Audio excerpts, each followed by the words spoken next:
welcome back to some more AFK Arena. Today we're over on the YouTube account and we are looking at the Temporal Rift. Now guys, this is probably one of the most intensive features that we've seen of AFK Arena. It's been running for about 60 days already. It's incredibly time consuming. I cannot stress that enough. You'll actually get to a point of the Temporal Rift where you get into fighting with 3 teams. You'll also get into a point of fighting with 4 teams. You also get to a point of fighting with 5 full teams within the Temporal Rift. So one of the questions that I actually get a lot of the times is it worth it? Guys, absolutely. You have 600 floors. That is right, guys. 600 floors of loot. Now looking in here, guys, you get gold, you get EXP, you get essence, you get scrolls, you get emblems, you get tier stones, you get stargazer cards. Everything that you need to make progression within AFK Arena is right here within the Temporal Rift. Just going to have to take an incredible amount of time to go ahead and get it. You can see right here, we're at 236 right now. So definitely making some solid progression in here. But what I'm hoping today, guys, is we can make this Temporal Rift a lot easier. There's actually an amazing guide that we're going to share with you tonight. I'm going to do my best to break it down because it is incredibly intensive with how much content is in here, guys. It took an incredible amount of time. Artie and Alpatax absolutely smashing the guide out. It is probably one of the best ones that I have ever seen for AFK Arena, especially for this game mode, again, because there is so much in here and is so intensive to the information that is in here. So let's go ahead, guys, and we'll get into the guide. All right, so as you can see, it is absolutely insanity with this thing. The size of it, the content, everything. But when you look at the Temporal Rift, guys, this is really what it takes to break this down. So we're going to start in this top left section, Temporal Rift 1940, which is very similar to the King's Tower. All of your heroes are set to 360 equipped with tier 3 gear without bonuses. If you have tier 3 equipped, bonuses are applied. Very cool. You have 7 attempts each week. That is right, guys. This is one that is super intensive. 7 attempts every single week. It runs for 90 days. You get a ton of attacks. All the battles are auto. There's no pausing. There's no stopping. There's no retrying. You receive badges for the floors. So the beacon is really one of the biggest things, guys. Buffing up your heroes is really what makes the opportunity or the possibility to get through the Temporal Rift going through here. There are 3 choices of the Elder Tree: Tank, Substance, along by Mage, or Celerity, choosing one or the other, which again we'll get into a little bit later.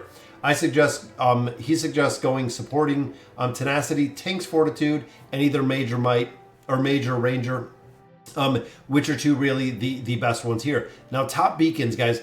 This is how you should build out your heroes. You can see right here, we do have the Dimensional Force, which is your dimensional heroes, Silence, Alliance, which I believe is the Light Bear and the Wilder. I forget exactly which one it is, but you can see here from the pictures, guys, which ones to actually be building through here, which are the most important. Now, situational beacons. Maximize this one or do not upgrade at all. So these guys, it is max or it is nothing out of there, which again is very cool with the beacons. Avoid some of these. So there are a couple beacons that are super difficult or they harm you, just like you can see right here, guys. Very difficult to make it through here. They have a little to no benefit, which can actually be negative when it comes to this specific game mode. You should customize your beacons to your team, find what works. Again, this is very hard to do because the game mode is so intensive. You really have to know what beacons are good, which ones are bad, which ones to avoid, and also building out some of the teams right there. Understanding the floors, few different types of floors. This is really important, guys. Once you start getting into the game mode, Realm of Exploration, this is what you want to get. This is the easiest one. We've also said, guys, make sure in this game mode that you're doing the easiest floor to the possibly most difficult one. So if you have an opportunity to progress one floor through an easier fight or another stage, definitely pick that one out. So the Grievous Realm, followed by the Realm of Defiance, and then we have the Blessed Realm. Free badges if you can complete whatever quest it is. Floor is Due, the Phoenix Afterglow are really very good in the Beckoning Place. These are the 3 that you really want to focus on, that you do want to pick up anytime that you see these guys. Again, taking the path of the least resistance through here will help you gain floors, also help your survivability with your heroes. Now there are a couple guys. Gladiator round mini boss, if killed, will reduce the HP of the next boss by 10%. I suggest doing it if you have a solid boss plan. Vexing Realm. Now the Vexing Realm, guys, every single time I have done the Vexing Realm, I've gotten destroyed. As you can see here in red, avoid at all costs, guys. It is super, super difficult to get out there. Shout out to Silent Reaper for suffering on this one. It's very, very hard to get through. Realm of Decimation is, of course, the boss. That is the main boss that is in here. Silas or Mortis are effective for the anti-healing. Again, depending on the team you run in here, it can be very hard to get through the boss. I've actually got stuck on the floor. I believe it was 250 or maybe 200 that I got stuck on. Very difficult to get through there. Have to have a very, very strong team. And I did run Damon in there. Should not be used on the boss, even with anti-healing. His blood shield returning health is amplified, so you deal no damage either. That is right, guys. So you will lose out on the damage if you're running Damon within the formation. So now back to the top, guys. We'll go to the middle. This is the strategy. Push as far as you can. Now remember, you do get 7 resets every single week, guys. You should be using all 7 resets every single week, which works incredibly well. It is the way that you're going to make progression, and as you progress further, you're actually going to get EXP. The EXP results in higher levels within there. Higher levels will give you more yield when it comes to your AFK rewards that you get out of the event itself. You should use teams which have sustain during fights, as I suggest 1 healer on every single team. That is the build that I went through, having at least minimum of 1 healer on every single team. One team, easily Ainz or Grez. The Ainz team works incredibly well in here. The Grez team works the same incredibly well in here, which in Section 5, there are a lot of teams, guys. There's an absolute insane amount of teams that you'll see the breakdown as you're going through here. As you progress further, you can better increase your generation rate, which is what we want. Click on the magnifying glass to see what enemy teams are on each stage. Now this is something, guys, that you definitely want to focus on. And we have this reset feature as well when you're going through the Temporal Rift, which is very cool. But there are some very difficult enemies, which again, we'll talk about in a little bit when it comes to the Temporal Rift itself. Now, formations, guys, this is the most important. This is the question that we always get. What are the formations? So Mage, and it shows the breakdown, guys. So Graveborn, this is a super solid team. This is actually the team that I run. You see the substitutes in there. So if you don't have a couple of these heroes, most players do not have Hodgkin. Swapping and another hero could definitely substitute within this Graveborn team. But I use Damon and I use Grez. They are the 2 main heroes that I have in there that do incredibly well. Oden, of course, for the damage. We have Silas for the healing. We have Hodgkin in here for the crowd control, and he is also a very solid buffer. Now Thorin, of course, the tank, Desira as a healer, and then Mishka as a healer and kind of a buffer in there as well, because we're building out, again, one of 3 specific trees. So we're building out the tank tree, which contains heroes like Grez, building out the mage tree in this scenario, which you can see right here with Oden, and then we're also building out the substance tree, which is going to be the focus on mage. Mage is honestly easier. I've played both through the times we've had the Temporal Rift. The mage builds have been incredibly a lot more friendly, I will put it that way. The Ainz comp, of course, we have our 2 tanks right here. Then we have Ainz, Mortis as a buffer, and of course Merlin as a healer and as a damage mitigator. Very strong within their substitutes. We have Leonardo in here. We do have Rowan, and we have Nemisu. Again, very solid support in mage damage as well. Ainz, when he ults, it's usually game over for a majority of the Temporal Rift, especially when you start stacking badges behind him. Does incredibly well. Now the third one is Scarlet, guys. Now it's very interesting in this one because Scarlet is used for the Twisted Realm. We use her in the Cursed Realm. She's used in a couple different game modes. A lot of players have actually been running her within the campaign, but now we see a very dominant team formation that is coming within the Temporal Rift, which is very cool to see because, again, she is a hero that is probably the highest priority to build out. So the faster that you actually build her out, the entirely better it is going to do. You can see even in here, guys, they have double. That is right, guys. It is double support, triple support, quadruple support. That is right, guys. This entire lineup is support. And the reason is Scarlet will ult super fast. You just need the support to keep her alive to allow her to ult. and all of this support will actually start the super cycle with the twins. Aziz in there, of course, for some of the feeble minds, some of the mitigation for the damage. Rowan in there, Desiree in there, again, keeping these heroes alive, super important. Team works incredibly well. I actually use Taylene within this formation. It is one that I definitely love to use, and I believe in this formation, I'm not running Desiree, I'm running Helos on here because I have him completely maxed out. Now, you start getting into 2 teams. Here are your 3 teams that we're building out, the Greyborn, Irons, and Scarlet. These are all options. Lower power players can mix and match as needed. They are all very strong options. Then we get into 4 teams. So this is again where it kind of gets interesting. We have the Irons team, we have the Scarlet team, but the Graveborn team changes up a little bit. You can actually see we have Helos in here and they're running double support. So Hodgkin actually dropped out of the formation and they dropped in Helos.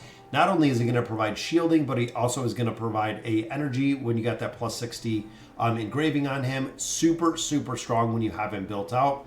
Then you look at the 4th team or this bottom team. We get into the Awakened, Taylene, and Mishka. Of course, a super strong combination. Hodgkin, crowd control, and buffer.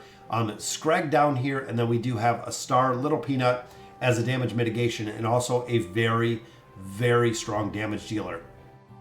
Getting into 5 teams, floor 451, which again is incredibly difficult. Now, some heroes that you usually do not see within this formation, which again kind of makes it incredible, is heroes like Lucius.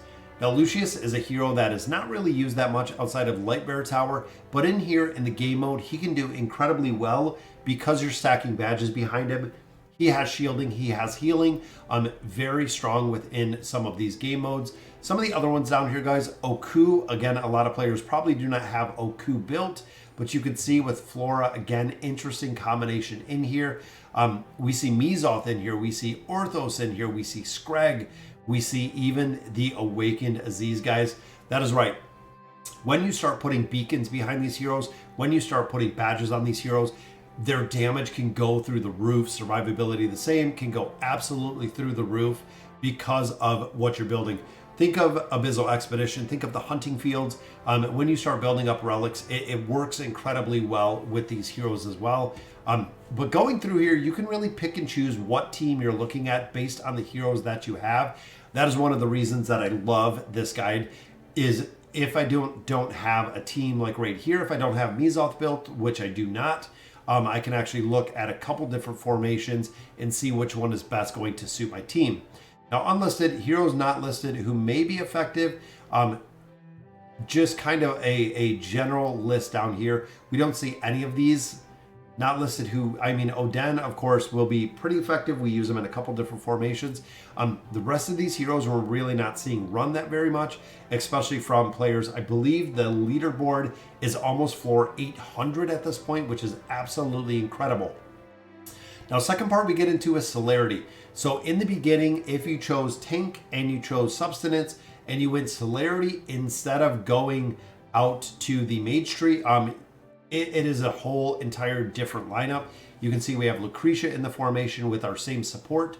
So actually dropping out a different formation within here. We still have our Graveborn team, but swapping in Pharrell versus our mages. So we're actually dropping the entire mage class out. And then we are dropping in all of the celerity or the rangers that we have within here. You see Ezio in here, Athalia, we see Zekus, even Tresnar in here. 2 teams, same as above. So when you're looking at building out the team, Lucretia, very, very strong in here. And again, she is another hero that a lot of players do have built, which makes it incredibly easy, just like we seen with Scarlet, because if you have the hero already built, it works again incredibly well. 2 teams, same as above. 3 teams, same as above. Then you start getting into more of the heroes. Again, focusing on the tank classes, you have Mishka, you have the Awakened Taylene in there. You also have Grez in there. Again, you have Mishka, you have Damon. We see Helos. We see a lot of support heroes start dropping in here to really pick up a lot of the damage that these celerity heroes are doing. Fourth team, again, you can see we drop some of the tanks in here. Some of the higher damage, like Audrey, does an incredible amount of damage, especially in game modes like this. We have double Tailene in here, which I love. Mizoth, again, a lot of the very similar heroes that we've seen for the mage, except dropping out that mage class and again adding in those celerity heroes. Now these heroes, guys, not used very much. Even with Thane down here, not sure exactly how well he works in here. Again, I've ran celerity a long time ago, but it wasn't super effective. Now, Mage Path is more common. That is what I see. That is what I run right now. It seems like the Mage Path is working incredibly well. Guys, and we still have a whole nother section of this guide. I'm going to put a link to it down below, guys. Check it out. Absolutely give it some love. It is crazy to see. So badges. Now, this is probably one of the most overlooked places within AFK Arena when you're going through the Temporal Rift is with the badges. Typically, if you choose between a higher level badge or a lower one with better effect, compare the power, see if you get a loss or an effect. Use common sense here, guys. That when you read the badges, you have to read the badges. If your DPS is going on celerity, things of that nature, there are also cursed badges. The cursed badges actually show up, I believe it's like a little black outline or a black frame. Make sure you have to meet whatever requirement it has. If you don't, there is a huge negative downside. Now, Mage DPS, again, this is the one that I really focus on. You can see the top tier ones right within here and also the bottom. This Magic's Absolution, that's what I run on a majority of my mages. Works incredibly well. It amplifies their damage, which is very, very strong. Celerity DPS, the same. Have a bunch of top tier anything. And again, depending on the hero you're running in here, if you're running like a hero like Ainz, or let's say a hero like Lucretia, making sure you read again the badges and you see which one is going to make the most sense for the hero, because some of them do have some unique.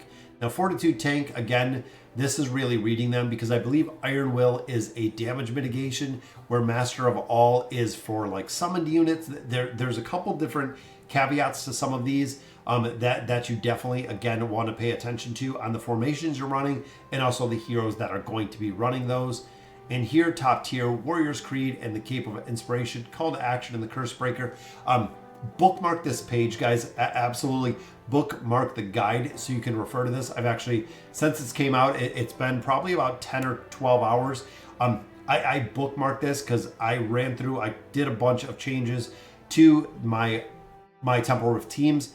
Badges which apply CC are not effective as you get further with climbing due to the tenacity. This is really, again, a big part that I believe a lot of heroes or a lot of players overlook.